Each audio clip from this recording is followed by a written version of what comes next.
सिर्फ बोलने के लिए कुछ बातों को उठाना है तो लोग उठा सकते हैं, लेकिन ये उदासीनता विपक्ष की अच्छी नहीं है। हम लोग भी चाहते हैं कि विपक्ष अगर हो तो मजबूत हो। नमस्कार, मैं रुद्रनाथ ओझा, आपका अपना चैनल भैया जी न्यूज से। अभी अभी विधानसभा परिसर में दीपिका पांडे जी का आगमन हुआ है।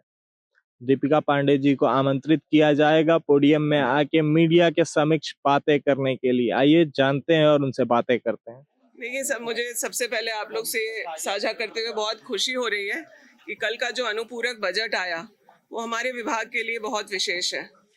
खास करके पंचायती राज में राज्य में पहली बार स्टेट फाइनेंस कमीशन के अनुमोदन पर राज्य को 605 करोड़ रुपए पंचायतों के लिए मिला है, जो ऐतिहासिक है और इसके लिए हम लोग लगातार प्रयासरत थे और इसके लिए मैं धन्यवाद देना चाहूँगी माननीय वित्त मंत्री और आदरणीय मुख्यमंत्री हेमंत सोरेन जी का।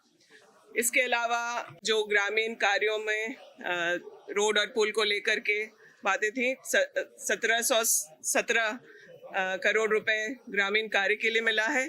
तो जो लंबित भुगतान और इन सब चीज़ों की बात लोग उठाते रहे हैं उसका निदान होने जा रहा है। ग्रामीण विकास में भी मुझे लगता है कि टॉप 3 अगर आप बजट की बात करें, पहले 4-5 विभाग जो आते हैं उसमें हमारे तीनों विभागों को मिला है। मैं इसके लिए बहुत धन्यवाद करना चाहती हूँ वित्त मंत्री राधाकृष्ण किशोर जी का और माननीय मुख्यमंत्री जी का। पूरा बजट सत्र चल रहा है, विपक्ष बजट सत्र से गायब। अब ये सवाल तो विपक्ष से पूछा जाना चाहिए कि वो क्यों गायब है, लेकिन इतना कमजोर विपक्ष पूरे देश में जो है आप नहीं देख पा रहे होंगे।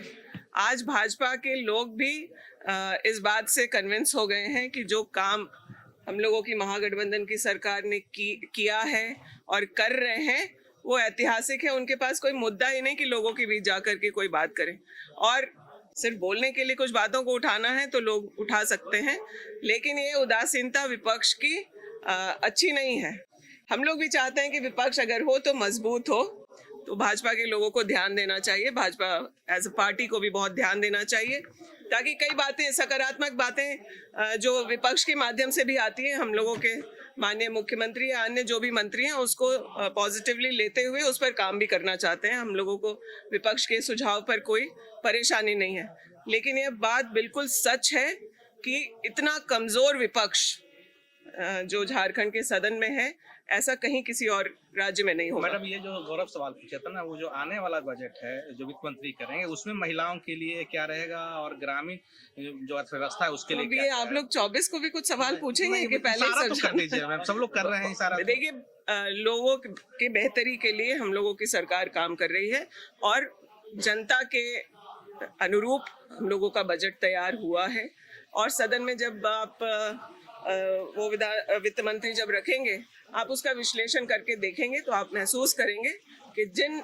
मकसद से झारखंड का राज्य बना है, जल जंगल जमीन की सुरक्षा के लिए और विकास का पैमाना सिर्फ बड़ी बड़ी बिल्डिंग्स नहीं बल्कि यहाँ के जो लोग रहने वाले हैं उनको कैसे सशक्त किया जाए, इन चीजों को फोकस पे रख के बजट तैयार हुआ है। Thank you.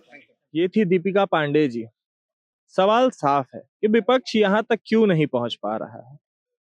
अगर जयराम महतो जी बोल रहे हैं कि राज्यपाल के अभिभाषण से उन्हें संतुष्टि नहीं मिली, तो असंतुष्टि का कारण बताने के लिए पूर्णतः रूप से विपक्ष को यहाँ मौजूद होना होगा।